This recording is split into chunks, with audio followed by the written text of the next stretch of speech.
How many of you out there have some beliefs that limit you and you know better, like you know they're not really true, but they still get you emotionally and stop you? Who's got some of these out there? Raise your hand if you say I.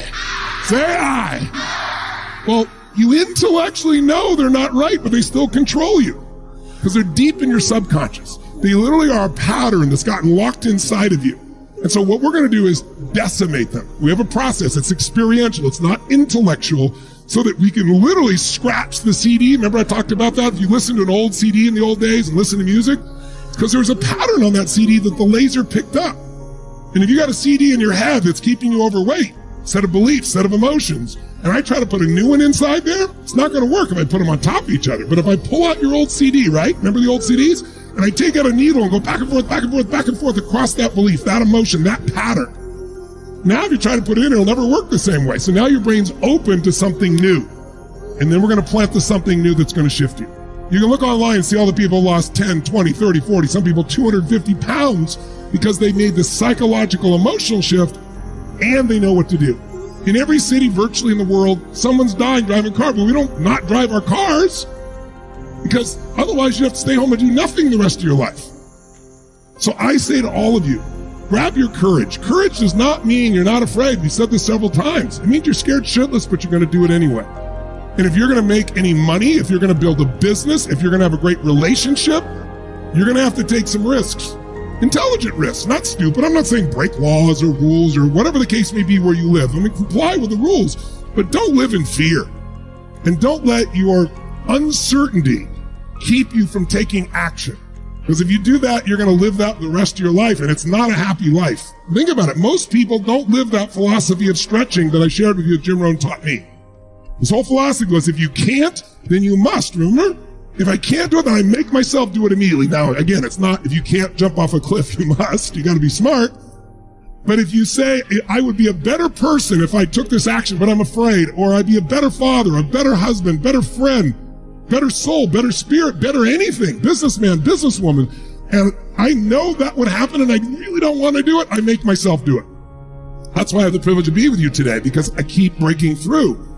But most of us let our mind get in the way. Breathe in your heart, make a gut decision for whatever's right with you, and I'm cool whatever you do either way. But if I were you, I wouldn't just stop with a little bit you got here. If you've come back day after day, you must know there's value. So consider what you want to do, and whatever it is, we support you. We mentioned something earlier, but I want to make sure you put it in your notes. And that is the state we're in the moment, the state we're in at any moment, powerfully impacts the meaning we associate to something.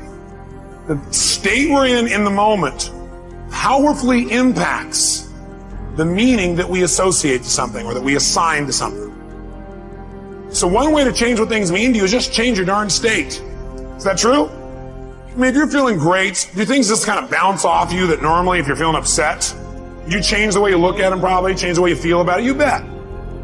So we need to really still manage our state. And we talked about that a great deal last session. I want to make sure that that's part of your life's work. Because your life's work is really learning how to live in a way where you spend most of your time enjoying yourself, very little time in pain.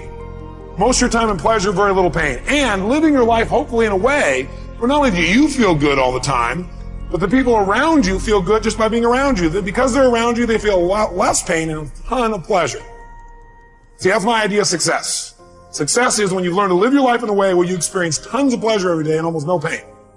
And simultaneously, where the way you live also causes the people around you to experience very little pain and tons of pleasure. Then you know you're really successful. Because if you feel good and nobody else does, you're a failure. Now, that doesn't mean you go around and try and make everybody feel good. Some people have an investment in feeling bad because they think feeling bad equals feeling good. Are there people that believe that? Yes or no? Yeah, because they think if I feel bad, then people will notice me or they'll love me more, or they'll help me more, or I'll get more attention, which means feeling good. People have weird crap they work inside their head about how to get to feeling good. Some people think I'm going to feel good when I make $1 million. Some people are like, when I have this, this, and this, when I get married, have these many children, this and this, then I'll feel good. Some people have, well, I'll feel good if I feel bad because then people notice me and make me feel good. Or you could just like choose to feel good. Which one do you think might be a more intelligent approach? Because who's in control there? You are. You don't have to worry about the environment. By the way, when you're feeling good, it tends to make you want to feel even better. It makes you share good feelings with other people, which makes them feel good, which makes them reciprocate usually. Not always, but usually. And that's. So the bottom line is we got to manage our state still. And as a reminder, as far as that's concerned, changing state means change the meaning. The way you can do it is either by changing your what? Anybody remember from last session? Change your what? Change your what? Change your physiology. Physiology, again, means the way you move, the way you breathe, your facial expressions, your gestures. The way you use your body determines the way you feel. You got to remember that for the rest of your life. If you're not feeling the way you want to feel, first thing you can do is just change the way you're moving.